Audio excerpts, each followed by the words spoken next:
गोरखपुर के चौरी चौरा तहसील क्षेत्र में कार्यरत एक लेखपाल पर मनमानी करने का आरोप लगा है। दरअसल इसी क्षेत्र के ग्राम राजधारी के दीनदयाल प्रजापति ने प्रेस क्लब गोरखपुर में प्रेस वार्ता कर लेखपाल अमित कुमार पर गंभीर आरोप लगाए हैं।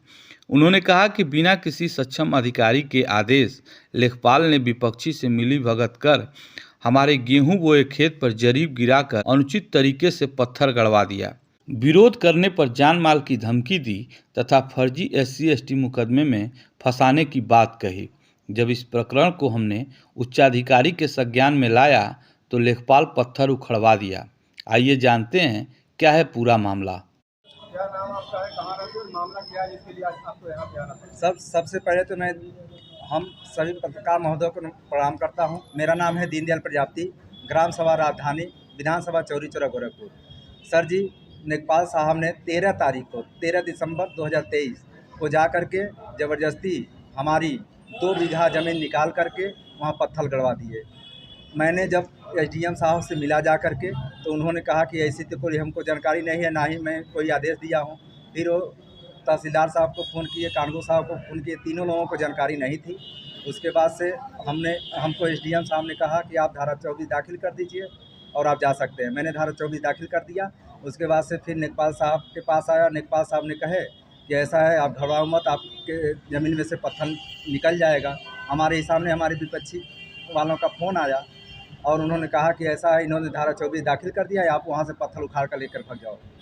वो भी वीडियो हमारे पास है। सर जी, इसके बाद मैं बात बता रहा हूँ, 3 दिन के बाद लेखपाल साहब का ट्रांसफ़र हो गया। लेखपाल साहब पता नहीं किस मिजाज के हैं, वो जातिवाद भी कर रहे हैं और इन लोग हमारे विपक्षियों को उकसा रहे हैं। वजह क्या है कि आपकी ज़मीन को जो है उन्होंने पत्थर गड़वा दिया? कोई इनका अभियान चल रहा था क्या? सर, कुछ नहीं चल रहा था। इन्होंने शायद यही हमसे कहा है कि मैं झंगहा थाना दिवस पर ये लोग शायद दरख्वास्त डाले थे, लेकिन सर दरख्वास्त के हिसाब से मैं भी जानता हूँ वहाँ पत्थर गड़ने का बात नहीं होती है। और वहाँ सर कोई मामला हो गया होता तो इसका जिम्मेदार कौन होता? कितनी ज़मीन है? हमारा सर 5 बीघा ज़मीन है। 5 बीघा से 2 बीघा ये निकाल चुके थे। क्या मांग है आपकी? हमारी मांग यही है कि जो इस समय उकसा रहे हैं, हमारी मांग सर पहले तो ये है कि हमारी ज़मीन जितना है कागज़ के अनुसार से उतना हमको दे दिया जाए। अगर हमारे में बचता है तो वो लोग ले लें, हमसे कोई दिक्कत नहीं है। हमारी जितना ज़मीन है उतना ही होना चाहिए। उसके बाद हमारी मांग ये है कि जगह जगह लेखपाल साहब जो हमको प्रताड़ित कर रहे हैं, हमारे विपक्षियों को ले करके जगह जगह ये कह रहे हैं कि इनके ऊपर SC/ST लगाओ, ये करो, वो करो। सर पता नहीं तमाम धाराएँ लगाने पर उतारू हैं और जगह जगह शिकायत अधिकारियों को किया आपने? जी सर। कहाँ? सर मैंने सबसे पहले तो चौरी चौरा SDM, उसके बाद से SSP, DM। कोई आश्वासन मिला?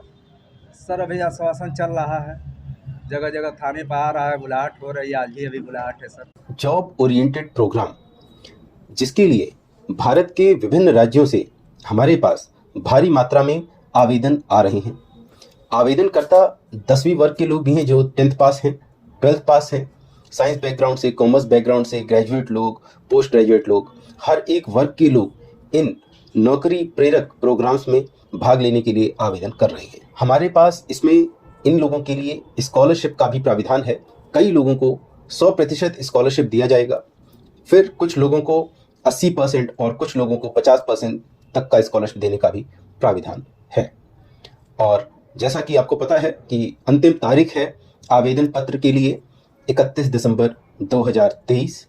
तो जो लोग अभी आवेदन नहीं कर पाए हैं वो लोग आवेदन कर सकते हैं।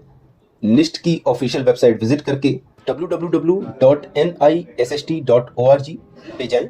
वहाँ पे फिर सर्विस सेक्शन में जाना है, फिर आपको HRD में जाके फिर आपको ट्रेनिंग प्रोग्राम में जाना है और वहाँ पे कोर्सेज की लिस्ट दे रखी है, प्रोग्राम्स की लिस्ट दे रखी है और वहाँ से सबसे पहले आपको एंट्रेंस एग्जाम प्रवेश परीक्षा के लिए अप्लाई करना है।